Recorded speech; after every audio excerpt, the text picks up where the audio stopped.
I get asked this question of how do I find my niche, right? What is my niche? How do I find it? And if that is you, let us know because this episode is specifically for you because we found 5 successful entrepreneurs to talk about their formula and how they feel about finding your niche. And it's a little bit different. We only have one, I'll be honest with you. We only have one that has like a typical how to find your niche formula. The rest is going to make you guys think, right? So for the first one, we actually have uh, an entrepreneur that we have covered a few times here, which is Ali. How do you say his name? How do you say his last name? I really don't know. Oh, I messed that one up quite a bit myself.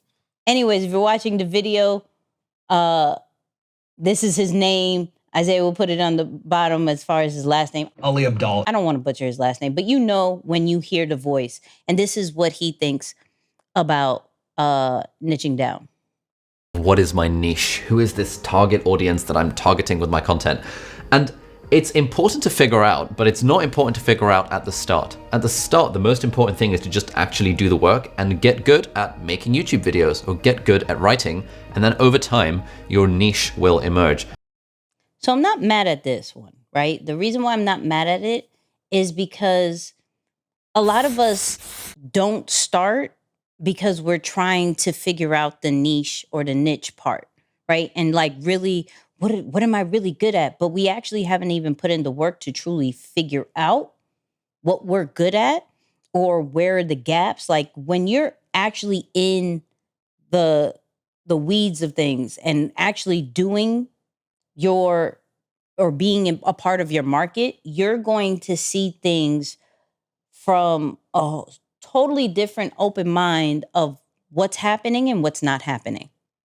And you won't see that unless you're actually doing it. Yes, we can go into the research and we'll get into that later and better prepare us for those particular times. But we really don't see what's really happening in the inside until we actually do the work. So I'm not mad that he said, don't focus on the niche part, focus on doing the work and getting better. And then you will eventually see what you really lean towards because you could say one thing and then you realize later, I mean, I don't really like this. I don't like this for me. This is not, I like flowers. I don't even like computers. I like flowers. I want to talk about flowers. And you'd be like, oh, snap. Okay. Well, let's go do that. So just do the work. You feel me? The second one is said by, oh man, I'm going to mess this name up, but I'm going to say names today, y'all. It's Anik Single. Oh man, Anik. I know that one. Okay. And he breaks down the 5 ways to find a profitable niche. 5 things that I look for when I'm trying to choose a great niche. Number 1, digital friendly. I don't want to necessarily always have to deal with physical products. Physical products require money, shipping and warehousing and blah, blah, blah, and the margins are always minimal on it. So I want a digital friendly niche. Competition. A lot of people out there would say competition is bad. We should find a niche that has 0 competition. That's exactly what I did when I first started. I made 3 sales. Competition is good because if there's other people making money in the niche, guess what? It's proven. And so I would rather have a tiny sliver of a huge pie than to have a big piece of a small pie. Size of audience. I want to make sure they have a huge audience size. Number 4 is popularity in search. Google's got an awesome tool that literally gives you all the specifics, all the details, and Google is happy to say, okay, here's how many times keywords are searched on our platform to give you a really good idea of how many people care. And then last but not least, long-term potential. I want to be in a niche where I can develop a relationship with someone over time that as they grow, they'll still need me and still want to do business with me because then my lifetime value, LTV, goes high. Man, this is so good. This is definitely worth the wait if you're listening and you're about 45 or 46 minutes in. I'm glad you're still here because this is legitimately an entire blueprint and masterclass all in one in a matter of 60 seconds. In my opinion, probably the number one mistake that people make when getting into a business or starting their brand online is that they jump into whatever they're passionate about, and they don't do enough research to pull the layers back and see if there's a business there. Yes, we can always assume that there are going to be other people who are interested and passionate about the things that we're interested in, but that doesn't necessarily mean it will always convert into a business. I think some of the most influential people on the planet do a tremendous job of doing that. They bring a lot of credibility, and they even design almost an entire category or market in their space around the things that they're passionate about. But there are a lot of people who don't have that same capability, or just it takes a lot more effort. They don't have enough time to wait until something pops. So I agree with this wholeheartedly. I think definitely for everyone starting at first, either you invest enough time to really figure out what space you want to be in before you go all in and create it, or do the following steps as mentioned there, or at least a couple of them, to get a better idea. Is this going to be worth my time? Because the last thing you want to do is invest 2 years of your time, effort, energy, and money, and then realize that there's no real money or there is no real opportunity for you to monetize. Now, listen, if you create a space and you want to build your brand around having a safe space or a community for people to just gather of like-minded interest and or passions, and you have no intent to monetize, then no problem. I think you can proceed as you wish. But in this particular case, I want to make sure that it's clear that if you aim to convert to a business and essentially monetize, it's really, really good to have a lot of that data and information behind you as well. Facts. Now, the next one is, this is the one that's a bit typical, and you've probably heard this one, but this is done by a really dope content creator, entrepreneur, top podcaster, Pat Flynn. First, you can narrow down demographically. Number 2, classification, how a person classifies themselves. Number 3, your niching down could be based on a specific goal. Fourth and finally, you could be basing this off of the pain or the problem. This is very similar to goals. In fact, the goal is often the solution to the problem. So what's cool about what Pat said, it just gives a different ways to niche down. So everything from your audience to the goal to the pain points, you will find something that you can pretty much go really in on with no problem. So it's just giving you different options, right? And going based off the very first one where you don't necessarily need to niche, just do the work. Now you've done the work. Now you see who you attract, from ages to location to marital status. You've seen who you attract. You know some of their pain points, right? You know what keeps them up at night. You know what they struggle with and what they need solutions with. You know what goals they want to accomplish. And if you have an easier way, a faster way of transformation for them to have those goals, like, you're able to do that. So this is just a way to have options when picking your niche, right? The next one we have, I'm excited to hear what Moose has to say, because this one is done by Dan Cohen. I'm going to be reading this one in particular. He says in a tweet, or wherever platform he normally writes in, let's make this whole one-person business thing simple. 1, build for yourself. 2, write to yourself. 3, sell to yourself.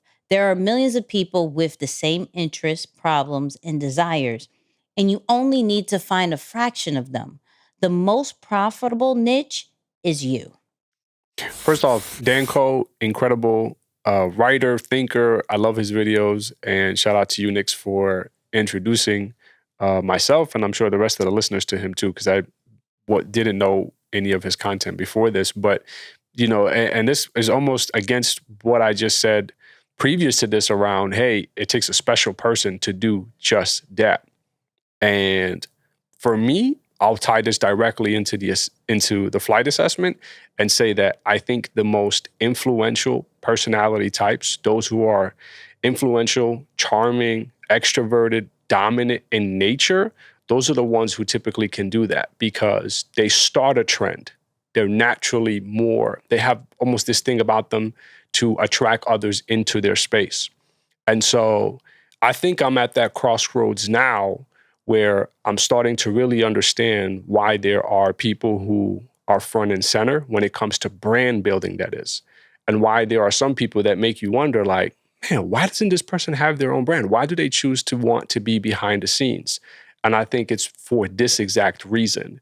It's not everyone can literally open up shop and turn their lifestyle into a brand or a business, or turn their passions and their experience into a brand or a business and have other people want to take part in that experience.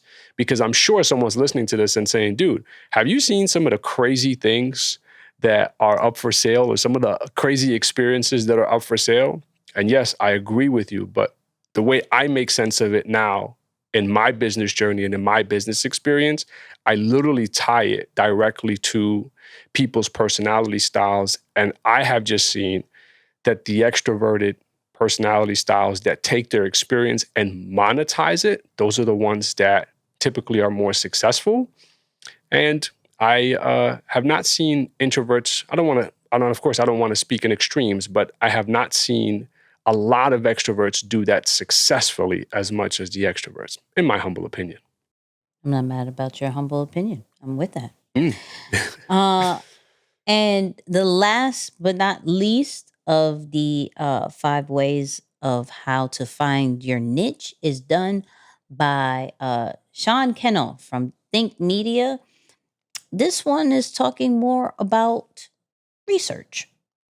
99.9% of creators have done almost zero competitor analysis.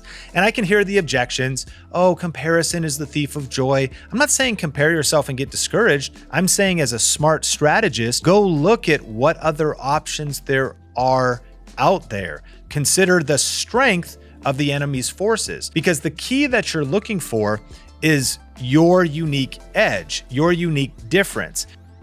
So with the Anik and Pat's way of finding your niche, both of them talked about pretty much research. This one goes a little bit more heavier on it, and it's super important to do the research from your competitors, because what we're not trying to do is be the same. What we're trying to do is find the gap and be the gap. We're not going into a certain market, a certain niche, seeing what the competitors are doing and being like, I got to do exactly that.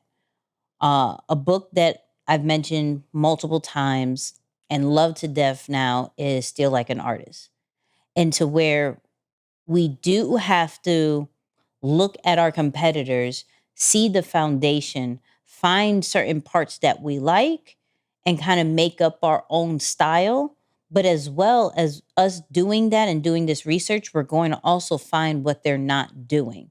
And what they're not doing is where the audience is, because the audience is looking for that. The audience is really seeking for something that's a little bit different, right? Now, that doesn't always mean something super drastic. That can mean from a market of people who are normally monotone, and you come in with a little bit of energy, right? You could say the same exact thing, but maybe your energy is a little bit different. Maybe where you came from is a bit different, right? There's a lot of things that you will find when you do your competitor analysis of, yo, what platforms are they on? Maybe I should check out TikTok because none of my competitors are on there and I could probably stand out there. Yo, none of them are doing podcasts. Yo, let me go do a podcast. I could probably stand out in that way. Those types of things are important when we're figuring out a niche, when we're figuring out how to stand out, is those competitor analysis, the research. Everything is important to do the prep work before we go and jump out there, for the most part, right? it's always good to have that in mind. So that is the 5 formulas of how to find your niche. And in our comments, please let us know what your niche is, right? If you're listening to the audio, definitely hit us up on Instagram, Twitter, Threads. If you're watching this video, definitely hit us up on the comment section of this video, right? Love to know what your niche is, or which one are you going to take to then find your own niche. You know what I mean?